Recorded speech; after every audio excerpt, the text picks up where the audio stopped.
Bueno, buenas noches a todos, autoridades civiles, militares, eclesiásticas, compañeros alcaldes del Ayuntamiento de Breña Baja, vecinos.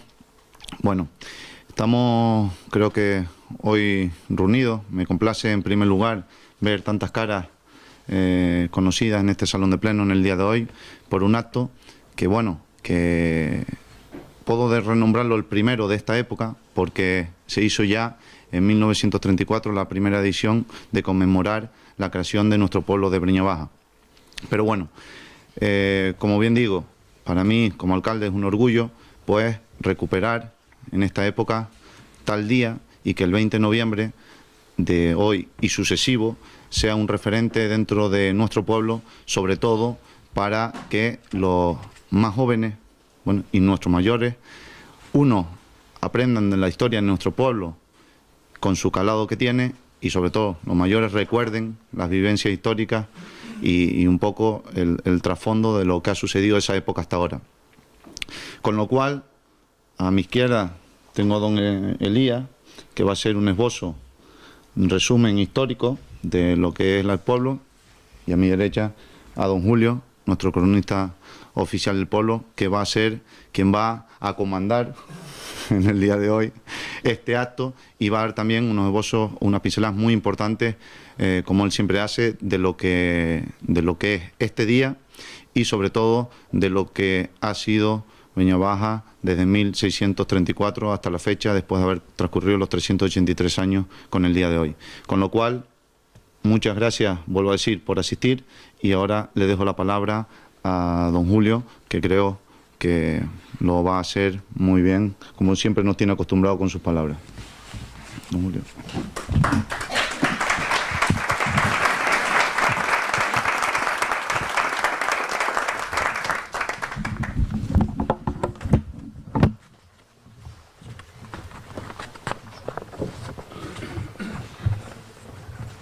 Dignísimas autoridades, señoras, señores, amigas y amigos todos, buenas noches, bienvenidos. Antes de nada he de decirles que me encanta compartir este rato con Elías Viane. Y esto es algo que me pasa cada vez que encuentro a alguien que tiene nervio investigador y lo emplea, además de con seriedad y rigor, con la curiosidad y el amor que caracteriza toda búsqueda, sobre todo cuando se trata de hechos acaecidos en una tierra que forma parte de su vida, aunque haya nacido lejos. No olvidemos que Elías Manuel Vienes Fernández nació en 1973 en Venezuela. Ingeniero técnico agrícola, ha desempeñado sus labores en empresas vinculadas al sector agrario, especialmente al cultivo del plátano, y desde el año 2003 trabaja en el Servicio de Agricultura del Cabildo de La Palma como agente de extensión agraria en los llanos de Aridane. Y ustedes se pueden preguntar del terreno agrícola a la parte histórica y de Breña Baja. Pues yo creo que es posible que esa curiosidad investigadora la desarrollara ya con el trabajo de fin de carrera, un estudio sobre la viticultura en la isla de La Palma, con especial referencia a la comarca de Maso y Las Breñas, que obtuvo mención de matrícula de honor por parte del jurado. Posteriormente ha colaborado en la organización de exposiciones, eventos y actividades de divulgación cultural y patrimonial, y últimamente ha estado investigando sobre algunos aspectos de la historia y el patrimonio de Breña Baja, por eso nos acompaña esta tarde, para contarnos algunas de las cosas que ha aprendido interpretando, como digo yo, la piedra y el papel, buceando en la rueda de los siglos.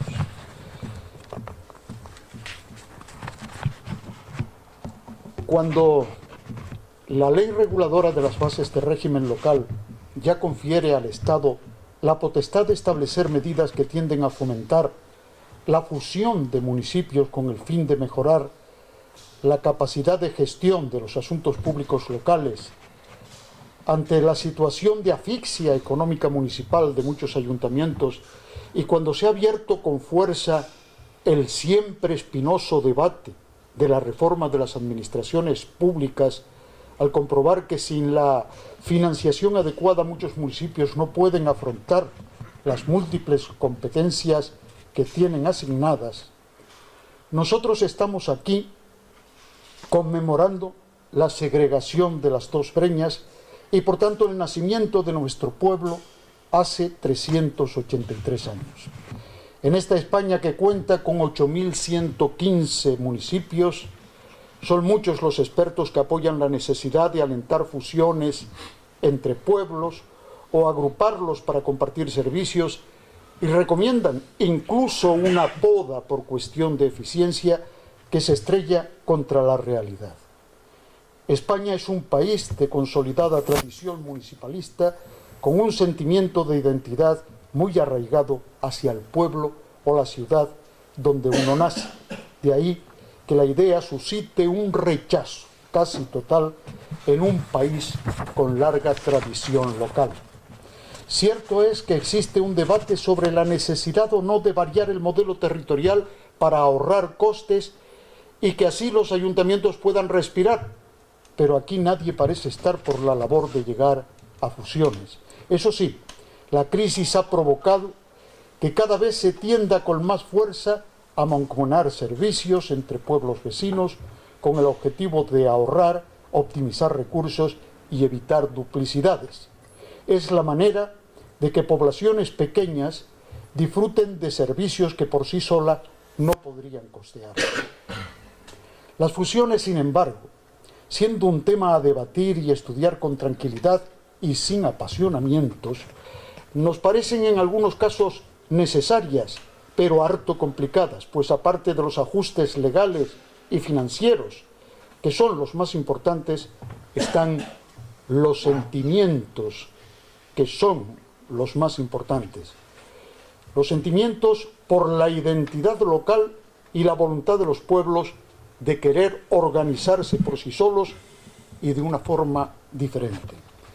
Esto fue lo que ocurrió aquel 20 de noviembre de 1634, cuando los 130 vecinos que poblaban Breña Baja, ansiosos de vida propia, alcanzaron el objetivo que venían persiguiendo desde hacía algunos años.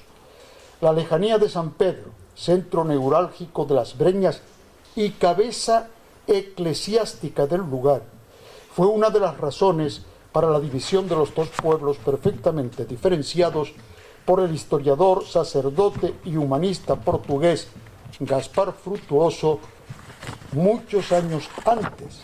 Frutuoso, en su visita a la isla en la segunda mitad del siglo XVI, se refiere ya a que en la breña de abajo está la parroquia de San José y en la de arriba la de San Pedro. En realidad, en aquellos años la de San José era una simple ermita anexa al curato de San Pedro de Breña Alta, que había sido fundada en 1548, año en que el licenciado Padilla, visitador general del obispado, había dado la oportuna licencia a los vecinos para que la construyeran en lugar cómodo y decente, considerando en su escrito las muchas heredades y vecinos que hay en los términos de la Breña Baja y Maso y la mucha distancia de la iglesia del Señor San Pedro. Y añadía dicha licencia que los vecinos dedicaran la ermita a la advocación del bienaventurado San José para que en ella puedan tener capellán que los sirva y diga misa y los divinos oficios. No resulta extraño que Gaspar Frutuoso se refiera a la ermita como parroquia, puesto que en ella se venían ejerciendo funciones parroquiales con un capellán que decía misa los domingos y días de fiesta, pagando los vecinos el estipendio y limosnas que con él concertaban, aunque no es menos cierto que los vecinos del lugar seguían acudiendo a la iglesia de San Pedro para bautizar a sus hijos y contraer matrimonio, y los que no iban a dicha cabecera eclesial acudían a la parroquia del Salvador de la ciudad, en cuyos libros sacramentales están registradas numerosas partidas referentes a los vecinos de Breña. Esta situación perduró hasta 1637, cuando el obispo Sánchez de Villanueva autorizó a su provisor y vicario general para erigir en iglesia parroquial la antigua ermita de San José. Atendía el obispo la petición hecha por Pedro Hernández Piñero en nombre de los moradores de Breña Baja el 14 de mayo de aquel año. Entre otros argumentos, se refería al número de vecinos, igual o mayor que el de Breña Alta, a la segregación que se había llevado a efecto 3 años antes con la correspondiente división del pósito. Se han hecho, señalaba la petición, 2 graneros para pobres, dividiendo el que había junto a la iglesia del señor San Pedro y poniendo otro junto a la iglesia del señor San José.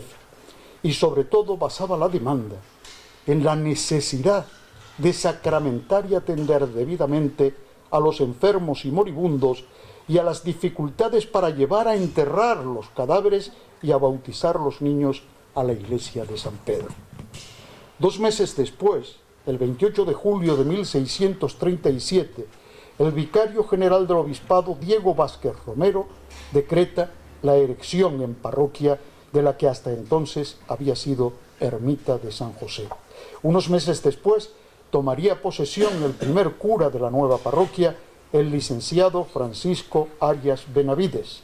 La vieja ermita tenía poca capacidad para el número de vecinos asignados a la nueva parroquia y tras recibir la oportuna licencia del provisor y vicario general del obispado, fue reedificada y ampliada, de forma que además se pudiera construir el campanario y colocar la pila bautismal, como es costumbre en las demás parroquias.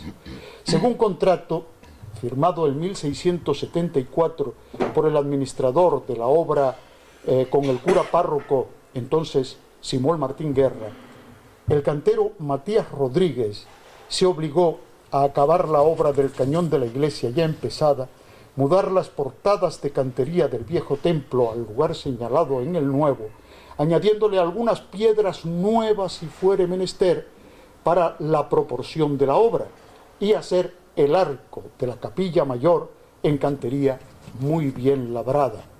En la visita realizada en 1686 por el licenciado Juan Pinto de Guisla, la iglesia contaba ya con coro y batisterio, de ahí que informara favorablemente sobre el templo. Aunque no muy grande, es hermoso y bien parecido. De la antigua iglesia de San José, hoy cerrada al culto, se dice que fue la primera parroquia que bajo la advocación del santo, de San José, hubo en el archipiélago. Si nos remitimos a los datos meramente históricos, la primitiva imagen del santo llegó a mediados del siglo XVI como donación de don Luis van de Valle van Praet, conocido como Luis van de Valle el Viejo. La talla en madera policromada y estofada de origen flamenco fue colocada en un tabernáculo, tal y como señalaba años más tarde el licenciado aceituno visitador del obispo Cristóbal Vela, quien refirió haberla encontrado junto a la imagen de Nuestra Señora de la Rosa. En 1706 se dispuso retirar del culto a la imagen que fue sustituida por las de San José y el Niño, obra de Fray Marcos Guillén. No podemos separar el hecho religioso del que hoy, 20 de noviembre, conmemoramos. La división de la antigua jurisdicción de las Breñas en 2, con la creación de un nuevo pósito para Breña Baja, con entera independencia del de Breña Alta, dividido en 2 mitades el caudal existente, correspondiendo a cada uno 180.039 maravedíes, equivalentes a 3.750 reales antiguos. Señalemos como dato curioso que los mayordomos y depositarios del nuevo pósito de Breña Baja se ofrecieron a servir los 6 primeros años sin salario alguno. El pósito, como saben, era una institución a la que acudían los vecinos en época de escasez, pues en él se almacenaban los cereales, de ahí que también se le conozca como granel o casa donde se deposita el grano. Además, con el caudal que producía la venta de los cereales, se promovían obras públicas como la construcción de caminos, fábrica de iglesias, etc. Juan de Lorenzo nos cuenta en Noticias para la Historia de La Palma que en el año 1664 se sacaron 12 fanegas de centeno para la obra de la iglesia de San José. En el año 1666 se extrajeron 11 fanegas de trigo y 14 de centeno para la misma obra de la iglesia. En el año 1672 se extrajeron 300 reales para dicha fábrica. En 1686 se sacaron 12 fanegas de trigo que dieron los vecinos para la fábrica del castillo de Santa Catalina, y por orden de la justicia en 1704 se aportaron 160 reales para el aderezo de la cárcel. No es malo mirar atrás. Hay momentos referenciales en la historia que incluso es preciso recordar para reconocer la tarea de nuestra gente. En Breña Baja, el hombre ha sabido crear un jardín sobre suelo pedregoso. El topónimo Breña quiere decir terreno agrietado y lleno de maleza. Estas tierras pertenecían antes de la conquista al llamado cantón de Tedote y eran gobernadas por los hermanos Ventacaise, Aguasensie y Tinisuaga. Los dos últimos murieron durante el aluvión, arrastrados por la corriente de agua y piedras hacia mitad del siglo XV. Durante la campaña de Alonso Fernández de Lugo, los asentamientos aborígenes de estos lugares apenas opusieron resistencia tras la derrota de los príncipes Jarigu y Gareagua en Tigalate y Mazo. Ellos sí libraron enconadas batallas, pues habían declarado odio eterno a los extranjeros después que el herreño Jacomar, en 1442, asesinara a varios nativos, entre ellos, según cuenta la leyenda, a su hermana la princesa Aresida. Después de la conquista, vinieron y se quedaron en la isla mercaderes flamencos y portugueses, muchos de ellos eran de origen judío, y buscaron refugio en la isla para no ser interrogados y juzgados por el Santo Oficio. Sin embargo, algunos no pudieron evitarlo y pagaron con la vida su herejía. Todavía hoy se conservan apellidos que nos recuerdan la implantación portuguesa en la zona de las Breñas: Acosta, Abreu, Batista, Silva, Capote, Morera, Duarte, Castañeda, Crespo, Pérez, Barreto, Matos, Dorta, Méndez, González, Díaz, Afonso, Luis, Mederos. En estos pobladores está nuestro histórico pasado después de la conquista de Benaoare, pero también el principio de la organización económica y social de lo que sería nuestro pueblo. Tarea esta nada fácil, puesto que al no ser tierras de regadío, resultaba imposible el cultivo de la caña de azúcar, como así sucedía en lugares del norte o de la parte occidental de la isla. Nuestro subsuelo, tal y como describe Arribas Sánchez, era poco proclive a la existencia de manantiales, un suelo eminentemente volcánico a trechos constituido por torrentes de petrificada lava, de aquí que tampoco exista regadío ni otras aguas potables que las de la lluvia. Y así Breña Baja se convirtió en una zona apropiada para la siembra de viñedos, menos necesitados de un elemento tan prescindible para la vida como era el agua. A partir del siglo XVII, cuando la nobleza señorial palmera se consolidó en un cuerpo cerrado por lazos de sangre, las más de las veces incluso fueron propiciados por intereses económicos, Breña Baja se convierte por razones climatológicas en un lugar adecuado para que la burguesía capitalina fundara sus mayorazgos familiares. De ellos todavía hoy se conservan algunas casonas o haciendas cuyas tierras estaban dedicadas en gran parte al cultivo de la vid. Gaspar Frutuoso señaló que en La Breña hay tantas viñas que dan de diezmo cada año más de 1.500 botas de buen vino, el mejor de la isla. Por su parte, el comerciante inglés Thomas Nichols menciona la gran contratación de vinos que se envían a las Indias occidentales y señala que los mejores vinos se dan en un lugar que se llama La Breña, donde se hacen cada año 12.000 pipas de vino como el de Malvasía. Los vecinos de Breña Baja, por tanto, poseían sus viñedos en terrenos marginales o trabajaban en régimen de arriendo las propiedades de los hacendados pertenecientes, como digo, a la burguesía comercial de Santa Cruz de la Palma, terratenientes que vivían habitualmente en la ciudad y pasaban largas temporadas en el campo, en sus residencias de verano, cuyo emplazamiento en medio de las tierras era una muestra de su dominio. Pero no es menos cierto que estas familias, superando condiciones adversas, gastaron mucho dinero en hacer una serie de cambios y propiciar con ese capital extranjero el beneficio de este nuevo pueblo. La actividad comercial favoreció la mejora de caminos que por su mal estado dificultaban no solo el transporte interior, sino también el que conducía al litoral, donde sus calas o embarcaderos, piensen que teníamos en el sur la caleta del Palo, vinculada con Casa y Colmazo, y en la parte norte los Guinchos. Imagínense que no teníamos prácticamente, no había carreteras en esa época, y el traslado de sus productos, tanto agrícolas como forestales, hasta el puerto de la ciudad a la que abastecían, se exportaban precisamente por ahí, se llevaban a Santa Cruz de la Palma, al puerto principal, para posteriormente llevarlos a Europa o a las colonias americanas. Tal es así que en los informes, fíjense, del ingeniero cremonés Leonardo Torriani, se señala que para el desarrollo de la bahía de Santa Cruz de la Palma, el puerto de la Caleta del Palo, situado en Breña Baja, era el mejor lugar para desembarcar por tener buen abrigo durante todo el año. Desde ese puerto se transportaba una gran producción vinícola al puerto principal de la ciudad.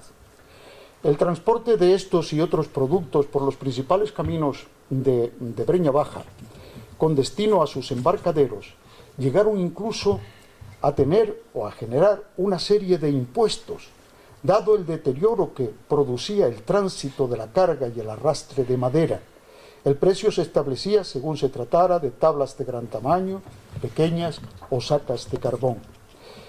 He querido exponer algunas ideas sobre lo que el 20 de noviembre significa para Breña Baja, situándonos en 1634, y siendo fieles a la historia, no podemos hablar de un aniversario más del municipio, puesto que sería descaradamente falso. El municipalismo, con verdadero carácter representativo, surge de la Constitución de Cádiz de 1812, y la jurisdicción de Breña Baja, como las demás de la isla, correspondía por entonces al Cabildo de La Palma, mientras que en los pueblos eran alcaldes pedáneos quienes presidían las llamadas juntas vecinales. Por tanto, y volviendo a 1634, lo que se produjo aquel año, eso sí, fue la segregación de las breñas en dos pueblos, y que la justicia real acordó distribuir en dos mitades el caudal de los intereses del antiguo pósito situado junto a la iglesia de San Pedro de Buenavista, en el cercado que tenía Josefe Luis pegado al camino real. Como ya hemos señalado, en Breña Baja se construiría un edificio de similares características junto a la ermita de San José, donde estaba el antiguo ayuntamiento aproximadamente, obra que aparece detallada en las cuentas de 1636, cuando dio comienzo el libro del nuevo pósito, siendo mayordomo Pedro Francisco, vecino de este término. Hoy, 383 años después de aquella segregación, cuando se trata de la reforma de la administración local y se deja en el aire las competencias y el futuro de muchos ayuntamientos, sería bueno que, sin recrearnos en los acontecimientos históricos que han afectado a nuestro pueblo, reconozcamos la fuerza moral de los alcaldes que han sabido mejor que nadie lo que cuesta solventar problemas en el ámbito más cercano e intentan fortalecer con escasos recursos la organización de los servicios municipales en aras de una mejor convivencia y calidad de vida. En palabras del que fuera cronista oficial de nuestra villa, Félix Duarte Pérez, cuando un pueblo enamorado del progreso trabaja, lucha y se siente poseído de nuevas y generosas inquietudes en las cuales transparenta una ansia de superación, se hace acreedor al respeto de los demás, porque en él se afirman con denuedo inexpugnable la llama de la fe, el surco del amor, la brújula de la esperanza y los vínculos de la sangre cuyos móviles justifican el honroso legado de muchísimas generaciones. ¿Sobran ayuntamientos? Posiblemente. Pero no olvidemos que municipios como el nuestro, de menos de 20.000 habitantes y con dineros escasos, trabajan con ilusión para conseguir que las raíces de la convivencia sean cada día más profundas, sacando provecho a las peculiaridades de cada uno y entendiendo que el trabajo bien hecho es una razón tan válida como otra cualquiera para no ser barridos de un plumazo por aquellos que, nos guste o no, tienen el poder de legislar y los instrumentos necesarios para transformar o revertir el curso de la historia. Muchas gracias.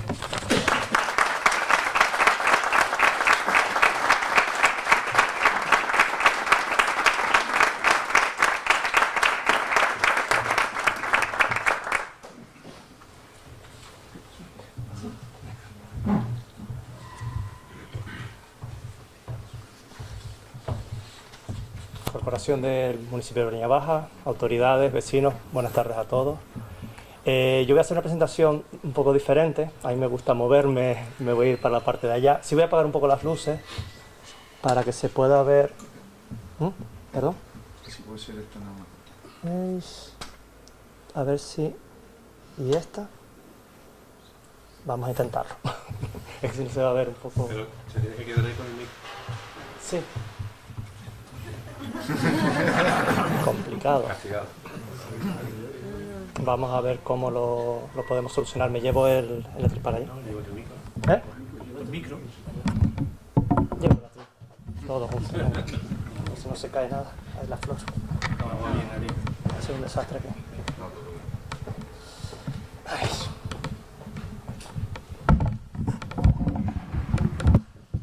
Bueno, agradecer las palabras de Julio.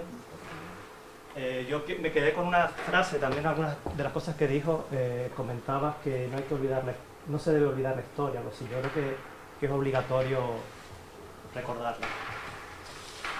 Vamos a ver.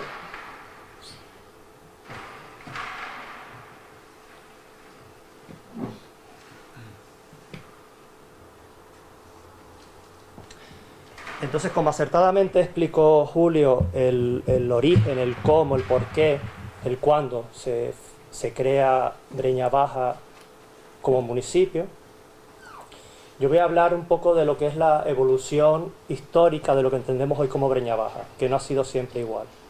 Ha ido variando e incluso llega a ser bastante confuso. Yo creo que da hasta dolor de cabeza entender cuando nos hablan de Breña, de la Breña. Según los datos históricos hay muchas confusiones. Entonces parece que están hablando de distintos sitios.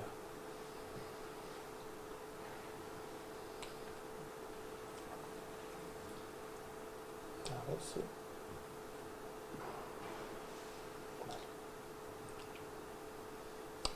Bien, cuando nos vamos a la época de la conquista, tenemos por un lado, en la zona norte, si vemos aquí tengo los linderos del actual municipio, para que nos ubiquemos bastante bien, y tenemos la zona del cantón de Tedote y Tinimibúcar, al norte, y el cantón de Mazotigalate, al sur. Estamos hablando del siglo XV hasta la llegada de los europeos, de la incorporación de La Palma a la corona de Castilla. Se establecen dos linderos, no hay un criterio único. Cuando uno estudia o revisa la bibliografía y los autores, hay una propuesta del doctor Mauro Hernández, un arqueólogo, que establece el barranco de Amargavinos como límite entre los dos cantones. Y sin embargo, Jorge Pais y otros autores se inclinan por el camino de las Mesitas, el actual lindero entre Mazo y Breña Baja.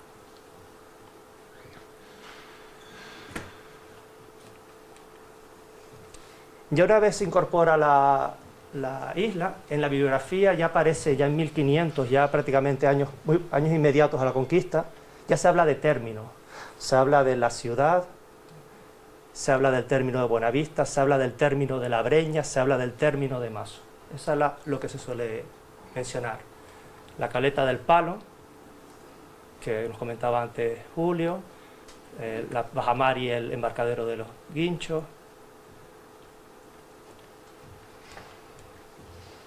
Pero, ¿qué podemos entender por Breña, por Breña Baja? Ya en 1500, entre 1500 y 1550, ya se empieza a hablar, hay referencias bibliográficas que habla que la Breña, sobre todo a la hora de pagar impuestos, en la viña que estaba en Buenavista había que pagar X cantidad por la producción, y en la Breña era más caro el impuesto. Y se ve en la bibliografía cómo referencian la zona, y dicen claramente, la Breña es de la montaña de la Breña hacia arriba y abajo, y llegar hasta el barranco de Aguascencio. Esa es una de las definiciones más exactas que he encontrado. En los mapas de la época, este es el de Torriani, es bastante curioso la disposición de la isla, ellos la giran, este es el norte, tenemos aquí Los Sauces, Punta Llana, Santa Cruz de la Palma, aquí vamos a ver ahora con más detalle, esto sería Fuencaliente, y esto Punta Gorda, esto sería el norte y el sur. Si nos acercamos, no sé si lo podrán ver, tenemos aquí la Caleta del Palo, y justo al lado de la Caleta del Palo, la Breña Baja, la Breña Baja. Breña Alta justo encima, Aguascencio, Buenavista y la ciudad. Buenavista encima de Santa Cruz de la Palma, de la actual Santa Cruz de la Palma, que la denominaba ciudad.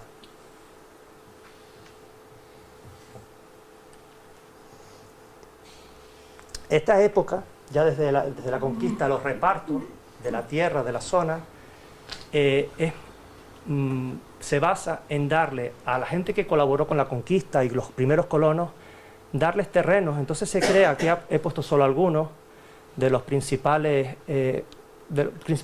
ejemplos de lo que fueron repartos al Esmes de Miranda, que va a dar nombre al barrio de Miranda en Breña Alta, Juan del Valle, familia Monteverde consiguió trozos por el Sumacal, Juan Bordón francés por debajo aquí de San José, Juan de Aguirre posiblemente se movió en torno aquí a lo que era Amargavinos, Las Ledas y San José, Levín Bonoga en la zona inmediata a la montaña de la Breña, Alonso Hernández de Córdoba, y toda esta zona en verde fue una zona que se reservó el Consejo, lo que sería el equivalente al actual Cabildo. El Consejo controlaba toda la isla. Eso se lo quedó como una propiedad del Consejo. Lo que sí es verdad que desde el principio hubo algunos que pudieron conseguir terrenos dentro de esta propiedad concejil. Y este terreno, propiedad del Consejo, se llamaba la Dehesa del Mocanal y de la Breña. Usaban indistintamente los dos términos.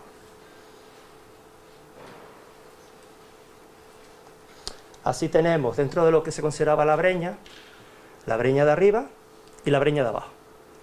Y dentro del terreno, claro, una vez que está todo repartido y sigue llegando gente a La Palma, no se consiguen. Y se van creando sobre todo una zona, se habilita una zona sobre todo para que la gente pueda tener, aunque sea, construir una casa. Así surgen lo que llamaban los solares. Los solares dentro de la dehesa, en lo que terminó constituyéndose en la Breña Baja o la Breña Baja, podríamos ubicarlo todo el entorno de la actual Polvacera, Mesitas, Corral de Payo. Toda esa zona fue lo que se denominó los solares y automáticamente pasó a llamarse Breña Baja. Y al sur, lindando con la dehesa, se creó otros solares al pie de la montaña de las Toscas, que eso es el pueblo de Mazo. Entonces fueron los dos solares principales que se crearon, y entendido por solares sería decir hoy en día pues zonas urbanas, por decirlo de alguna manera, salvando la distancia, ¿no? Si se fijan, tenemos la montaña de la Breña, esto sería esa primitiva zona de los solares y de la Breña Baja. Aquí está el camino del Beltrán, que viene desde la montaña, la falda de la montaña, viene por aquí, y empiezan a ver aquí lo que sería la primitiva zona de los solares.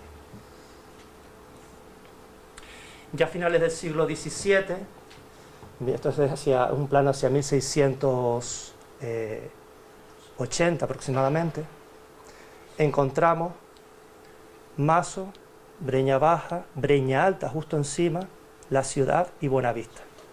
Siempre haciendo diferencia a Buenavista de los distintos términos. Y siempre colocando Breña Baja en la zona de costa y Breña Alta en una zona inmediatamente superior.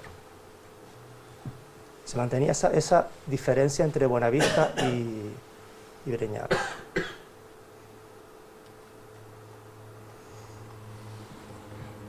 Una vez que se construye la ermita y después termina transformándose en parroquia, como nos comentó Julio, podemos encontrar aquí San José. Se crea una zona donde mayoritariamente, no exclusivo, pero mayoritariamente toda esta zona queda, es decir, desde el barranco de Amargavinos casi hacia el norte, queda todo en grandes repartos, en fincas de medio o gran tamaño. De hecho, he marcado las casonas históricas, todas estas que se construyeron entre el siglo finales del XVI, XVII, XVIII, sobre todo siglo XVII y XVIII, las que tenemos por debajo del Sumacal, la del Sumacal, allí la de San Antonio, que tal vez más próxima, ya casi a principios del XIX, la de Fierro, la de aquí de Vélez de Ontanilla, la Montaña de la Breña. Si se fijan, miren todas las zonas donde se ubican. Sin embargo, al sur, en la zona de influencia de la dehesa, lo que más predominaban eran las pequeñas propiedades.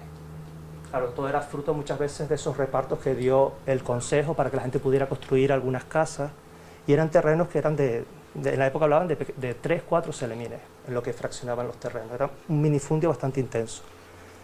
Hay un trabajo interesante de Antonio Tena, habla sobre la población de Breña Baja del siglo XVII y XVIII, y él hace referencia a 3 poblaciones, a las entidades de más población, que era la montaña, Amargavinos y los solares. Es decir, tenemos aquí los 3 núcleos más poblados del municipio. Esta zona tenía mucha menos población. Entonces, una de las primeras preguntas viendo esto que me hice fue que es curioso ubicar ermitas y parroquias en una zona tan alejada de donde más población había. Y seguramente esta zona, por lógica, es la que más demandó una ermita y una parroquia por la lejanía que quedaba. Entonces, bajo mi punto de vista, bajo mi lógica, hubiera sido más interesante haber hecho ese núcleo, esa parroquia en este entorno. Pero lo cierto es que se hizo pues en el lugar actual donde estamos. La dehesa ya, lo que es el siglo XVII y XVIII, la dehesa se descompone prácticamente. Toda esta parte, desde lo que se llamó el Camino del Medio o el Camino de San José, hacia la costa, se vendió para poder reformar el castillo de Santa Catalina. Todo esto pasó a manos privadas, pequeños propietarios y medianos que pudieron comprar toda esta zona. Y el Mocanal de arriba, el monte, como lo llamaban también, pues sobrevivió prácticamente pues hasta finales del 18, principios del 19, quedó pequeños restos. Y una reliquia de este monte lo tenemos en la propia montaña, que hoy en día sigue siendo todavía de titularidad pública del ayuntamiento.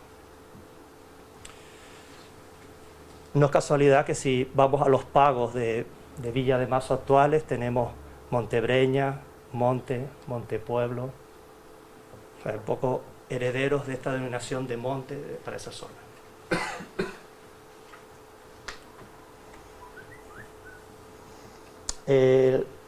Así nos encontramos con zonas en la costa, como les decía, que esta foto está tomada, no sé, no tengo el lugar exacto, pero está en torno al tributo. Es una vista de... Están aquí la gente aquí muy pintoresca, con vestida de la época, incluso se ve un parral de viñedo estilo portugués, los árboles florecidos parecen como durazneros, y aquí encontramos un caserío. Bueno, pues aunque no se aprecie bien, la segunda casa, esta de aquí, tiene un campanario, que es la iglesia de San José. Esta casa es una casa que estuvo aquí, y estas eran 2 viviendas que estaban por debajo de la iglesia. Todo esto es el caserío de San José, en una zona que está totalmente despoblada en la costa. Aquí se ve el campanario y la puerta de la sacristía. Sin embargo, ya toda la zona próxima a esa primitiva Breña Baja, ya esto aquí es la zona baja del Beltrán, ya llegando por lo que ahora es la actual carretera, por aquí concretamente pasaba el antiguo Camino del Medio, el camino que atravesaba toda la dehesa, venía desde San José, por lo que le denominaban también de San José. Y vemos el caserío de pequeñitas casas terreras, las casas de los campesinos. No, aquí no, esta zona no predominaban las grandes viviendas.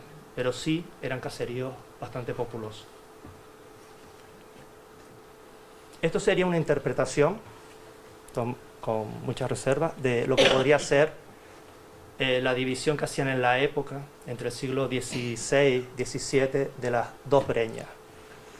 Según las referencias, Aguascencio sería el límite norte. Y el límite sur, la montaña de la Breña. Yo invadí con los colores parte de Mazo y ahora les explicaré por qué.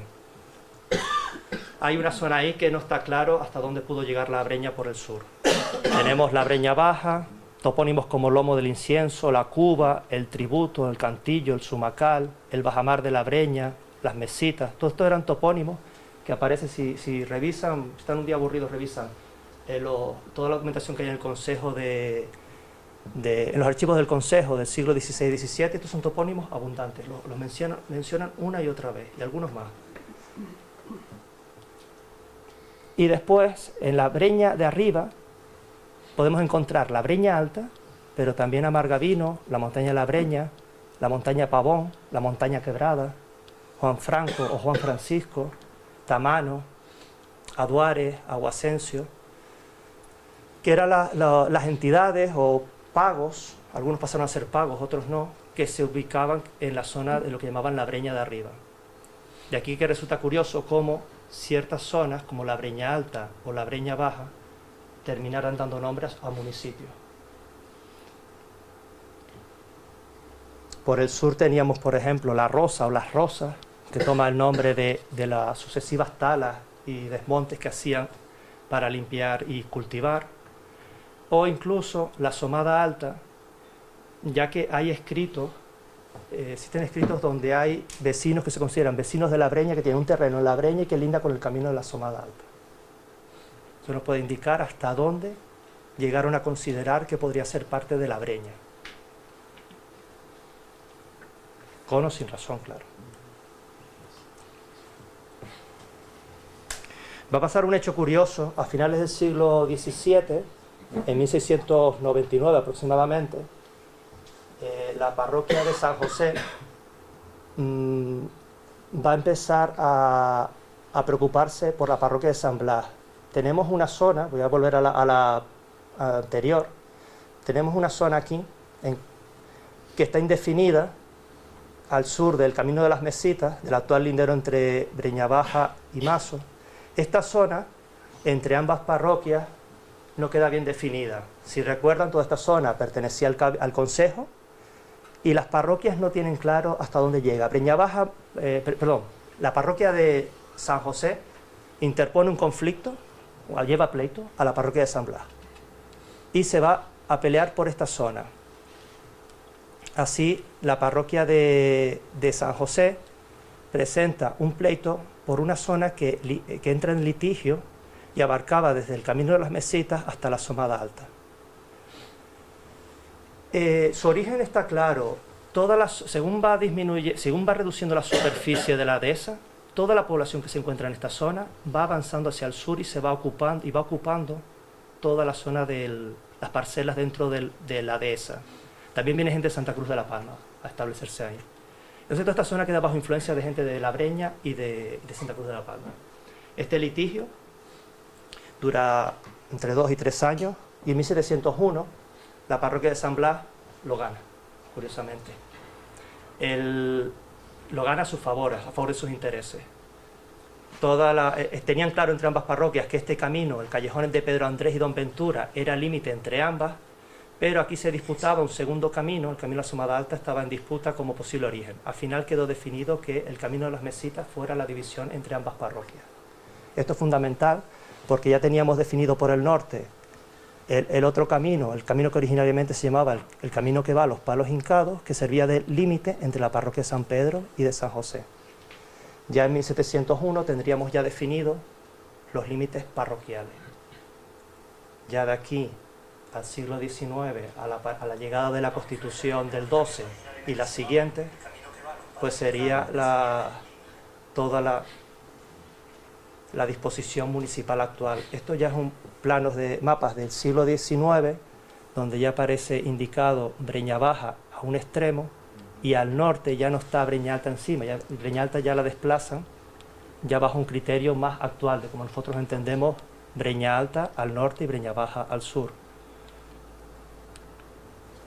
O aquí también que tenemos Breña Baja, la Caleta del Palo y Breña Alta ya al norte. Ya no lo ubican aquí por encima de Breña Baja, ya se ubica ya en la zona centro vinculada siempre a San Pedro. Ha habido un cambio de disposición de espacio totalmente.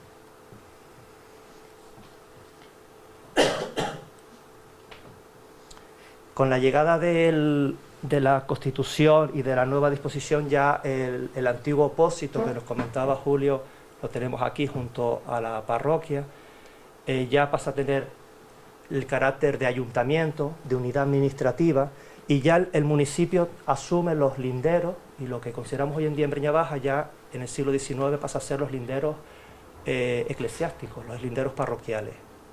Hay algún detalle, hasta finales del siglo XIX no se hace oficial exactamente el lindero entre Mazo y Breña Baja, pero es a título casi anecdótico. Ya pasa a haber otra división administrativa interna. Tenemos lo que decíamos en el colegio, 4 cuarteles, tiene Breña Baja, Monte, Montaña, Cantillo y Leda. El cuartel de Monte, manteniendo ese nombre antiguo del Monte de la Dehesa, de la propiedad de la Dehesa, la Montaña, el Cantillo, y surge un cuartel, Las Ledas, que es curioso porque Las Ledas asume buena parte del antiguo pago de Amargavinos. Ya en el siglo XIX Amargavinos deja de existir como una entidad administrativa, que había sido pago hasta el siglo XIX, y queda repartido entre Las Ledas y la Montaña.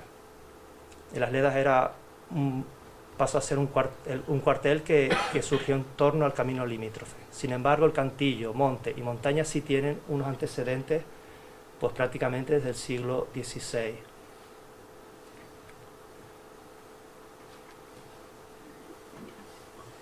Yo con esta charla lo que les quería exponer, y era lo que decía, retomando la frase de Julio, es un poco que entender, a la hora de entender cómo es hoy en día un municipio, intentar mirar hacia atrás, intentar descubrir o entender cómo era antiguamente, hay que mirarlo todo a su tiempo, a su manera, y es un poco también conocer cómo ha evolucionado un territorio, en el que, por ejemplo, una cosa que sorprende es cómo Breña Baja, teniendo aquí su centro administrativo, la realidad que ha tenido en toda su historia es que siempre las entidades de población alrededor han tenido un desarrollo de población de más importancia siempre que el centro administrativo.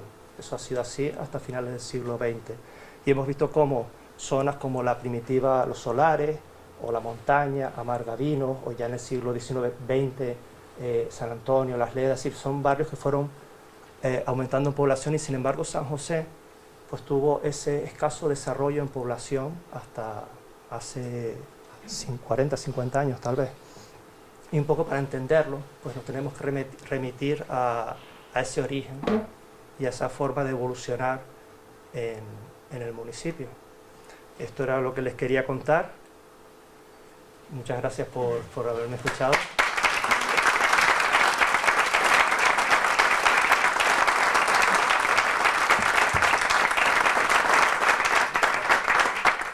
Ahora, para cerrar el acto, ¿quiere el señor alcalde hacer una palabra?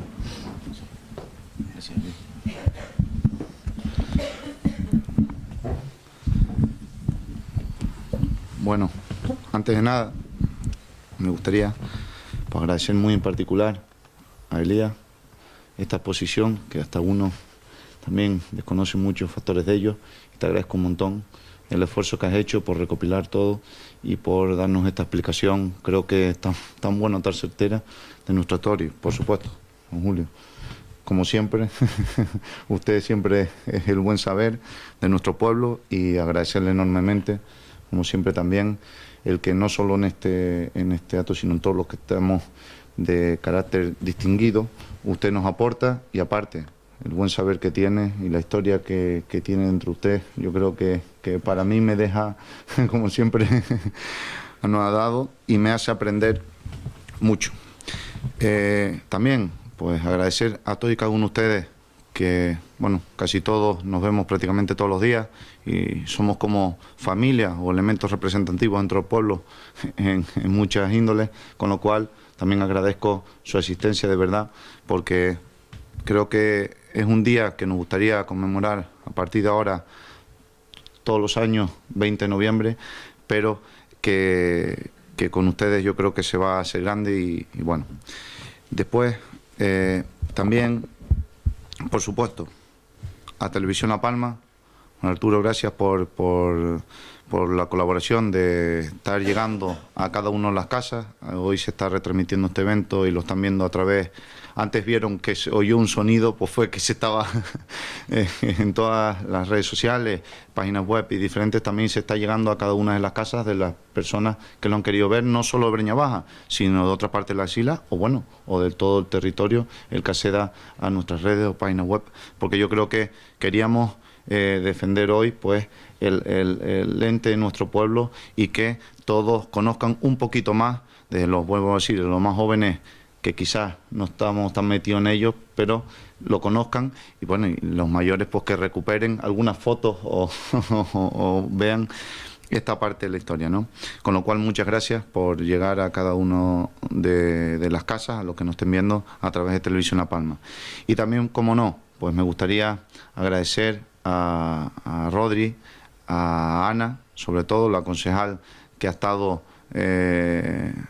trabajando para que este evento se haga realidad en conjunto con todo y cada uno de nuestros compañeros del Grupo de Gobierno. Y también desde ellos que trasladamos el agradecimiento de todos nosotros, de verdad, por haber hecho partícipe este acto.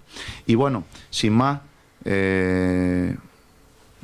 decirles que este es el evento protocolario en el día de hoy que queremos marcar todos los años, pero también emplazamos al sábado 25 con el Día del Vecino de nuestro municipio. Queríamos tener la semana de Breña Baja, donde estará esta exposición aquí para quien quiera ver pues las fotos que tenemos aquí detrás, algunas más que se expondrán durante toda la semana, pero queremos culminar con el Día del Vecino, también un acto recién creado en nuestro pueblo para que todos los vecinos pues bueno, nos congreguemos en ese día, en la semana de Breña Baja y conmemorando pues la creación de nuestro pueblo.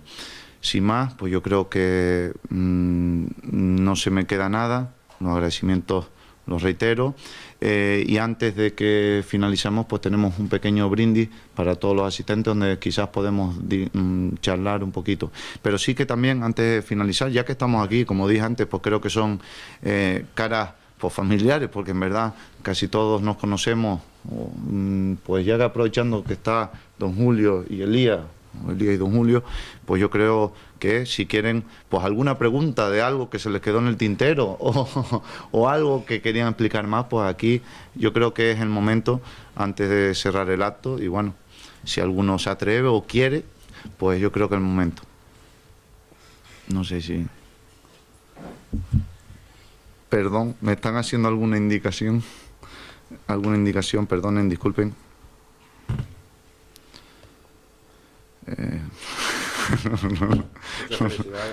No. Muchas gracias. No lo iba a decir yo. Muchas gracias por las felicidades. También, pues un día especial, pues por ello mismo, el cumpleaños.